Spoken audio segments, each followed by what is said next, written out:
So how do you put your phone picture as a document on the iPhone? Let me explain the whole thing and let's get started. If it's your first time on Foxtecc, most definitely become part of this community by subscribing, and that way you'll never miss anything important. Okay, so you have your phone and your pictures stored in the gallery, and you might want to turn them into a document, right? So more people might mean a different thing. If you just want to move it to the Documents app, which is the Files app, what you have to do is just to click on that particular image, click on a share, and then decide to save it to files. So you can see we have the folder icon right there. And now we basically just move it from the Photos app to the Files app, right? So if you want to just move it to the Documents section, sort of, then this is what you have to do.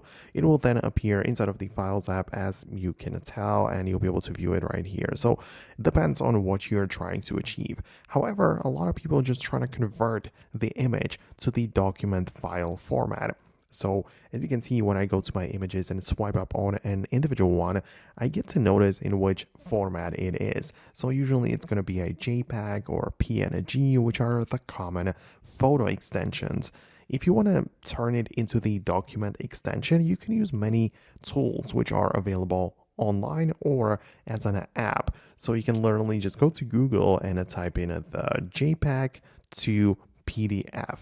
Right, and there are these websites where you can use and like upload the image right there and export it in a different file format. So it depends on which one you want to go with. Like it might be the Word document or PDF or whatever, but you can always convert your images into different file formats. So I would really appreciate your feedback below if you let me know if you managed to do what you needed, or if not, just share your thoughts below. It's possible I'll make an updated video about it, but for now that's it. Stay tuned for more, and I'll talk to you later in the upcoming tutorials as well.